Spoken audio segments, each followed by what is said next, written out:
Welcome back, everyone. I kind of botched that one.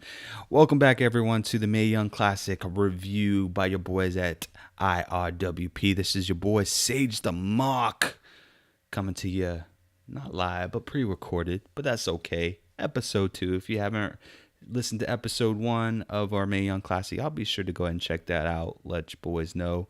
Before we get into these reviews, just a couple of housekeeping things here. Don't forget to support your boys at It's Real Wrestling Podcast by visiting www.patreon.com/IRWP. If you're on YouTube, please be sure to hit the like and subscribe or follow button, along with making a comment on this video, letting us know what you liked about episode 2 of the Mae Young Classic. Just going into the format of the show, just as outlined in the last one. The way that I like to go ahead and do this is I give you my initial pick of who I thought was going to win the match, and then at the end I will reveal to you who actually won the match, after going through a detailed list of things. So as you heard on my first episode, I was ranting a lot about Michael Cole and his commentary. Unfortunately, it doesn't get much better in episode 2, but I digress. Gotta take the wins where you can get them. So, first match of the night was Deonna Purrazzo versus Priscilla Kelly. Deonna the Virtuoso Purrazzo. And I have to first start out by saying that I am so glad that Deonna did not give up after, what happened last year in the Mae Young Classic. So it was good to actually see her in the Mae Young Classic and to know that she's actually signed to NXT. So that's also a great thing. I actually had Deonna Purrazzo winning this one, just kind of for the simple fact that, they brought her back. She's made it huge on the independent scene during that whole year stint that she parted ways with the WWE. So I thought that was just only natural for her to actually win at least the very first match of the round. Don't know a lot about Priscilla Kelly, but based off of her entrance, she's more of a psychological type of wrestler where she kind of gets in your head. At least that's what was conveyed in commentary. But as you'll see in my review, I did not see any of that with Priscilla Kelly at all. I will say that both competitors had great chain wrestling between the two. But again, I was a little bit distracted because I was expecting Priscilla Kelly to bring a little bit more of a psychological warfare to the match, and I did not see that at all. Towards the middle of the match, the chain wrestling started to get a little bit overwhelming to me, so it got to the point where it was a little bit distracting. The pace started slowing down tremendously, and I couldn't really tell who was going at whose pace at times. I kind of felt like Priscilla might have been kind of all over the place, and Deonna was kind of slowing things down to come to her pace. And then at other times it felt like Deonna was going too fast for Kelly. So I just that was kind of my only gripe during the entire match. But other than that, I thought that was pretty amazing. It was a great finish. Deonna Purrazzo hooked the Fujiwara armbar, and it's a pretty sick way that she actually slapped it on as well. And she was just yanking at that thing until Priscilla Kelly tapped out. So predictions for this one was spot on. Deonna Purrazzo winning that. Really happy to see her go into the second round, and I can't wait to see a little bit more of her arsenal for wrestling. So with that being said, our next match was Big Swole Ariel Monroe versus let me see if I promised you guys during bracketology that I was going to get her name right, so I'm going to try as best I can, but I believe it's pronounced Zeuxis. So I initially had Zeuxis winning this particular match during my bracketology review. I didn't know very much from either one of them. I felt like Big Swole Ariel Monroe was more that she was really, really new to the wrestling scene, whereas Zeuxis was a bit more tenure and uh, with the lady who's going to be was it Kat? I think she's from American Ninja Warrior, being like split new to wrestling. I thought that, hey, they could really only have that one gimmick during this entire, at least during this entire round. So thought it just made only sense that Zeuxis would win this one. Just a little known fact, Big Swole Ariel Monroe is actually the wife of Cedric Alexander, our cruiserweight champion. So I did not know that. The match itself started out, it was really, really flashy, a lot of overselling.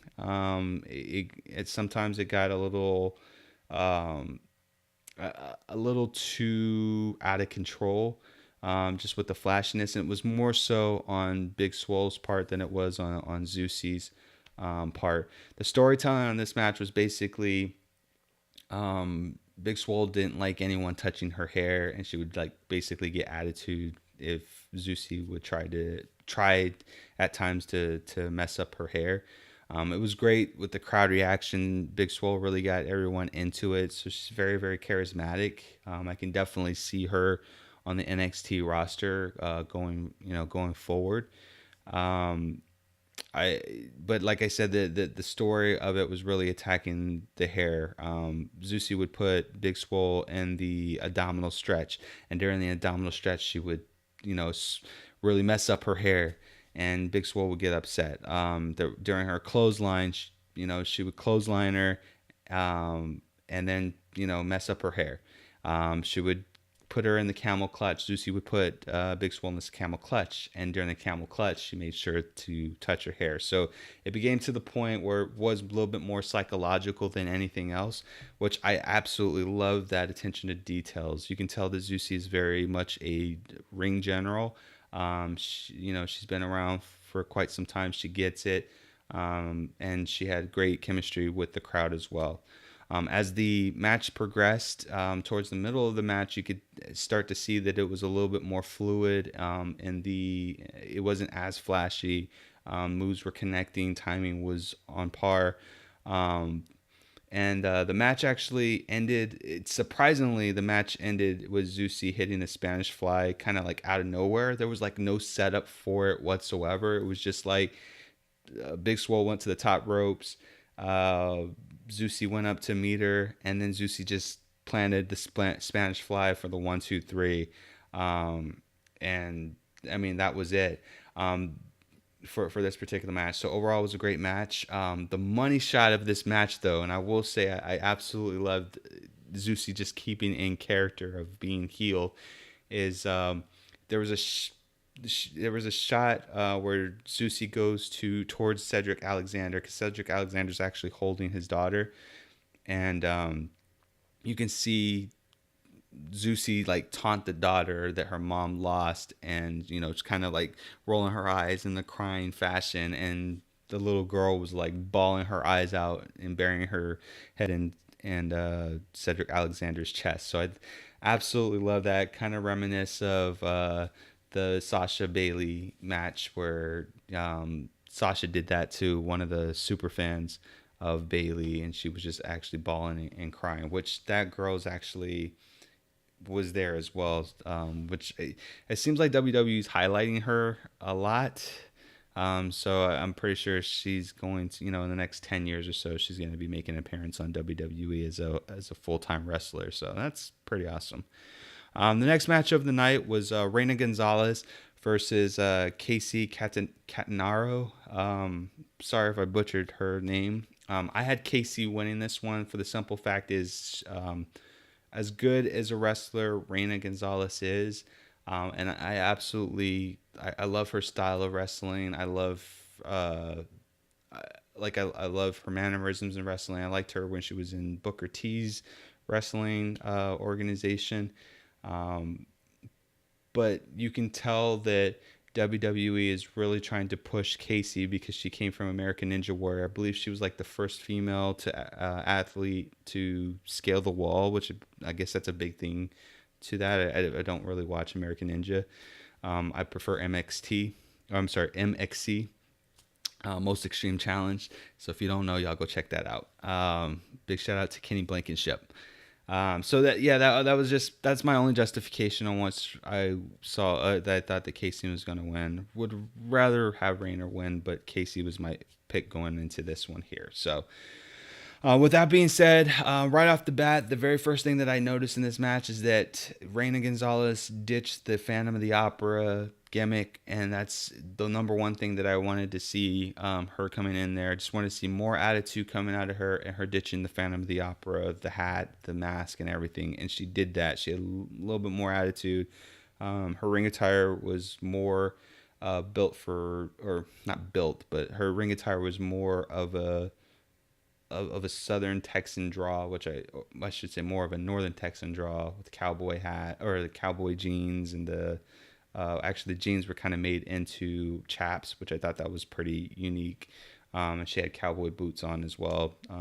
Fortunately, if you're, no one wins cowboy matches unless you're JBL. So I mean, that's pretty much a big giveaway who's going to win this particular match. So again, this story here was more of a David and Goliath kind of battle. Reina Gonzalez is like 6 feet tall, and Kacy's like 5 foot nothing. So you can kind of tell you could kind of tell where they were going to go with this in terms of the storytelling of the match. Kacy's very athletic, very agile in the ring. Her spots were pretty awesome to see. I think there was this one spot where she was kind of being thrown outside the ring, but she kind of catches Reina with a half Hurricane Rana, which I thought was pretty cool. They really made the best of Kacy and Reina's size differential between the two. But ultimately, Kacy actually wins this one after powering up. She wins with the small cradle, which I think that was the most effective way to actually win this particular match, is with the small cradle. It makes sense for her to be so big. She's not going to be able to hit any type of power moves. You can't really sell with Reina Gonzalez a knockout move or a submission, because she's just too big, too powerful. So the only way to actually win would be by some type of fluke, which that's what they went with. So great match. Absolutely enjoyed it. Hats off to both of the ladies. I will say that I really, really hope, and I sincerely hope, that WWE gets behind Reina Gonzalez. I can definitely see her on SmackDown or Raw. I think Raw would need her more. Don't want to see her on NXT. I don't think you need to see her on NXT, but I know that WWE is big on gimmicks and stuff like that. But if you need a big woman in terms of size, I think that she fits that mold. It would be sick to see her and oh my goodness, her Lena Ferrer's, I can't remember her ring name off the, Nia Jax. There you go. It would definitely be awesome to see those two mix it up, as well as become tag teams and kind of just dominate the women's division. I would actually like to see that. That would be pretty awesome to me, but we'll see.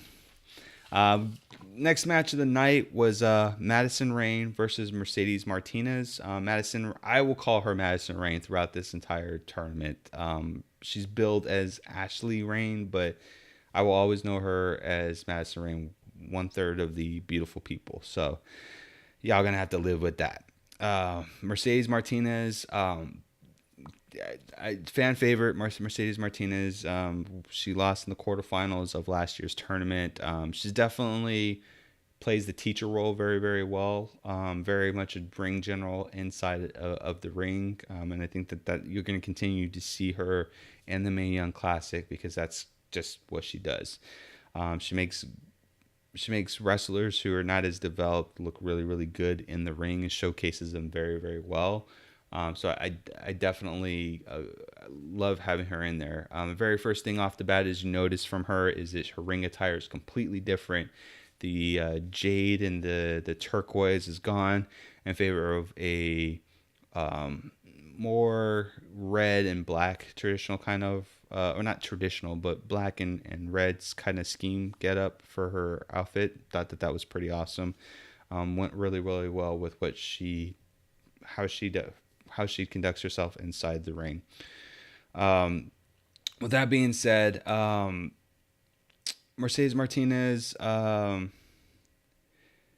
she kind of gives the impression during the match that she's going to lose, and I say this because of the way that commentary was billing behind her. Commentary was really of the mindset of, oh, she's kind of overcapacitized between wrestling and her 2 full-time jobs that she has to support her family. Now, I just want to make a quick comment. I know it's not really wrestling based, and I can enjoy a good kayfabe when I see it, but they kind of punk Mercedes Martinez out to be like a broke or poor Hispanic wrestler, and I don't like that. I don't. To me, I think that that's very, and maybe that's just kind of the feel spot for it, right? Me being a mark of that, but I just kind of think it's disingenuous and kind of, I don't know. I don't get that feel from her when she's in the ring, but I think that they're kind of playing that up, and I don't like it. So, being that aside, there was a scary moment in the match where Madison Rayne or Mercedes Martinez gets Madison Rayne up for like it looked like a brain buster, and when she was coming down to slam her, it seriously looked like Madison Rayne didn't tuck her head in soon enough and got landed right on her head, and I thought she was concussed. Like it, I don't know how she continued in the match unless she just really got it in there at the nick of time, but that timing was completely off. I don't blame Mercedes Martinez on this one, because this one is more, it's kind of like the styles clash. Like when you take the styles clash, you got to make sure that you don't tuck in your chin, because if you do, to tuck in your chin, because if you don't tuck in your chin, you're going to end up breaking your neck. So I felt like this one here was just more of a timing issue, but I'm glad that it worked out. It was really, really scary, and they did it on a replay, so that usually when they do a replay of scary spots like that, it usually means that, hey, she's okay, everything is good to go. They usually clear that with the back before they do the actual replay. But you can kind of tell during this entire matchup that Madison Rayne was just really like outclassed altogether. I hate to say that, and I mean, don't mean any disrespect when I say that, but you could just see that Mercedes Martinez is just leaps and bounds ahead of Madison Rayne. I was hoping that I wanted to kind of include this at the beginning, but I was hoping that when Madison Rayne came out that they were going to play the Beautiful People's theme music, but they didn't. But I digress. Mercedes Martinez hits the Fisherman Buster to beat Madison Rayne, and I have to say I'm glad that I was wrong on this one here. I'm glad that Mercedes Martinez, advanced to the next round. I think that I think that Madison Rayne needs a little bit more work before she can kind of compete at this level again. Would love to see her in the Performance Center in NXT, and hopefully make another return next year to have maybe a better showing all the way around. But she just seemed gassed during this entire exchange, and maybe the match was just a little bit too long for her. So with that being said, I am excited with Mercedes Martinez actually advancing to the next round. We get Mercedes Martinez versus Meiko Satomura. Oh my gosh, put that on the pay-per-view match. Like, these brackets should have just been like these brackets are all wrong. Like, I would have put this on Evolution, to be honest with you, because this is going to be fireworks between the two. I don't know who's going to win, but I know it's going to be amazing coming into next week. So those are your matches. We actually only had 1, 2, 3, 4. We had 4 matches as well, but this one went a lot quicker than episode 1's matches did. So that was pretty good. So, but in any event, thank you so much, guys, for listening to the review for episode 2 of the Mae Young Classic. Let us know what you thought about it, about both our review as well as your thoughts about episode 2 by leaving a comment on YouTube to this this particular video. If you're listening to this on a podcast, be sure to hit us up at Real WrestleCast on Twitter or in Instagram at It's Real Wrestling Podcast, or by simply just visiting our website, IRWP.us. All of our credentials are there. Don't forget to support your boys at It's Real Wrestling Podcast by visiting www.patreon.com/IRWP. A lot of great content there for you guys, exclusive content there for you guys, for Patreon users or Patreon donors, jobbers, champions, professionals. We got it all there, as well as some quarterly contests you can be entered into by just helping your boys out. Thank you so much, guys, for listening to this review. And as always, y'all know the drill. Keep it real.